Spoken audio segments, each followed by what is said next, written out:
Hi, welcome to showmethecurry.com. I'm Anuja. And I'm Hital, and today we're making jalebis. I don't know how many people have requested this recipe, but I know it's a lot. And it's a two-step process, so let's get started with step one. Actually, a very simple process. It's not as complicated as it really seems or looks.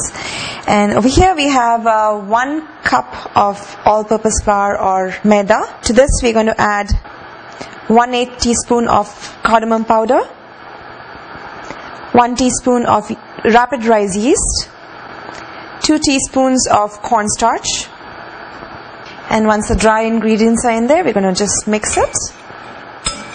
And we're ready for the wet ingredients now. 1 teaspoon of oil, 1 tablespoon of yogurt, and 3/4 cup of water. Now this is a slightly warm water because we want the yeast to activate, so you don't want it really piping hot, but just like a nice warm bath water. And mix. And get all the lumps out. And finish it off with a spatula. Clean up the sides. So a lot of jalebi recipes take a long time for the dough to ferment, right? Either 4 or 5 hours overnight. But this recipe is a fast recipe. So the way we're going to work around that hours and hours of fermentation time is we have a bowl with very warm water in here. And what we're going to do is take our bowl with the batter and place it inside so that it covers the sides of the bowl. Now we have just a cover. Any kind of cover will work. Cover it, and we're going to keep this in our oven. Now, oven is off, but because it's an enclosed space, it's going to help maintain the warmth in this bowl, and it's going to rise and rise really fast. So we're going to give it about 30 minutes, and we'll take a look then. So we have another 15 minutes more left for the batter to ferment. Meanwhile, we'll get the syrup started. So this is the perfect time to start working on that. We've got 1 cup of water, and we're going to put it on medium heat. And to this, we're going to add 1 1/4 cup of sugar and a pinch of saffron. Now we're going to cook the sugar syrup for 15 minutes. Now that is our stove on medium heat. So from the time we turn it on, about 15 minutes. But if you have a candy thermometer, it works really great. And you're trying to get the syrup to come to about 200 degrees Fahrenheit or 95 degrees Celsius. Right. So you can just leave that in there, and when it hits that number, just put it on a simmer. Right. So we're going to do this, and it's going to take 15 minutes. And we'll also start heating up the oil for frying the jalebis. So that's over here. So these two things will work together, and meanwhile the batter will get ready. And as soon as the batter gets ready, you need to start frying the jalebis. Very important. And just a quick note, we're using a heavy bottom pan just so the sugar syrup doesn't burn. So the syrup is ready. It's been 15 minutes. We've now lowered the temperature, and it's on simmer. And one of the things we wanted to mention is you're not looking for any threads or anything. It's just going to be sticky. So for the jalebi, that's good. And to this now we're going to add 1/4 teaspoon of cardamom powder and 1 teaspoon of lemon juice. The lemon juice is going to help keep that sugar syrup from crystallizing. So it'll be nice and sticky, but not crystals.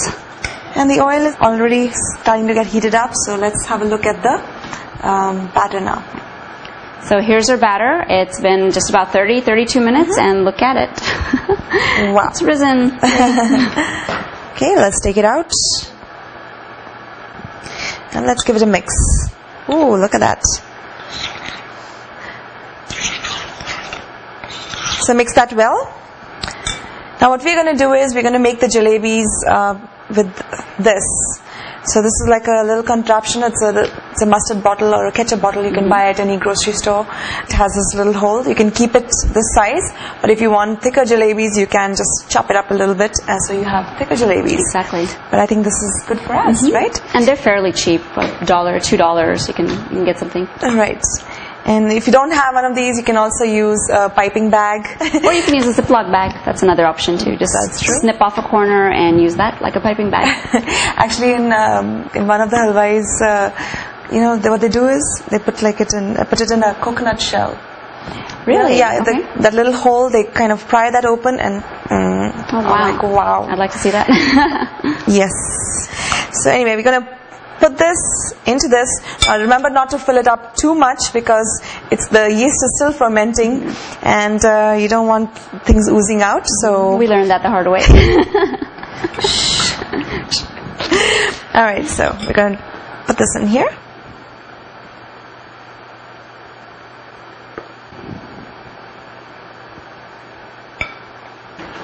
Alright, so our sugar syrup is on a very low simmer, ready to go. Our oil is hot. Our batter is in our little mustard bottle, and we're ready to put it in. And you please hurry up before yes, it starts before it starts oozing out. Here we go.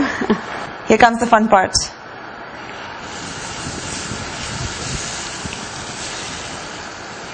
This is fun. Yes, I want my turn too. Now you just go in a circular motion. These don't have to be any kind of perfection. They're just a bunch of squiggles. But you want to try to get the ends to tie so they don't run away from you. You know, there's a saying in India that says, crooked like a jalebi. So there you go. There you go, yeah. Done.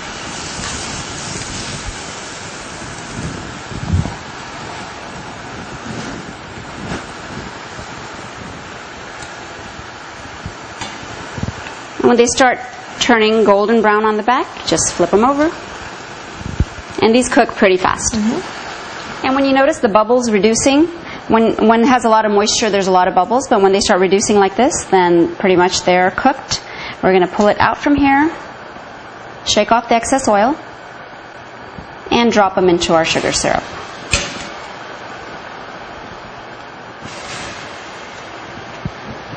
And once they're in there, they're just going to get a light coating of the sugar syrup. Flip them over once. And after you flip them, just pull it out and put it in your plate. Now, there's something to be said about hot jalebis, right? There's no other way to have them for their optimal quality right out of that. It's just amazing. And I get my turn finally.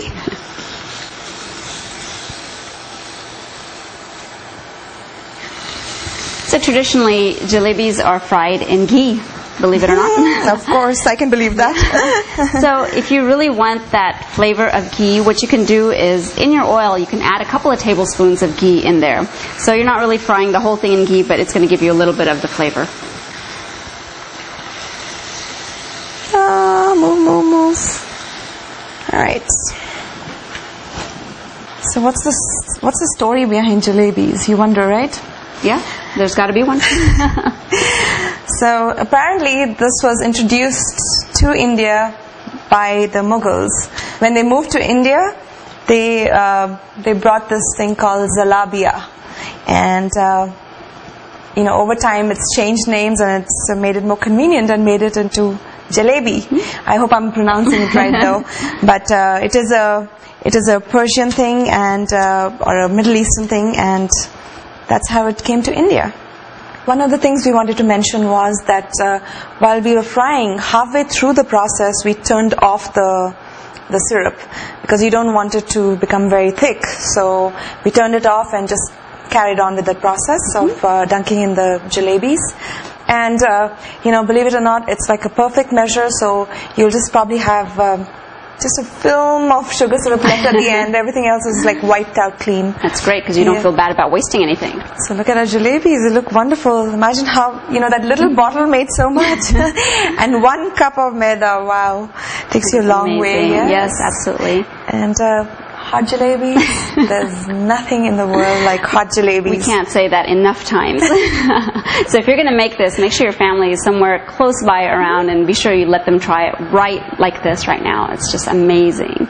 But the person I want to thank for this recipe is my Masi, Aruna Masi. So thank you so much, because people think it's really hard to do, and she assured me that it was a piece of cake, and as you can see, it is. So it's a piece of jalebi. Oh, a piece of jalebi, absolutely.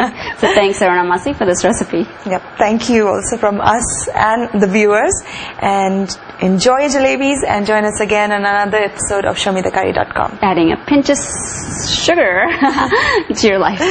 You got to try that, right? Yeah, absolutely.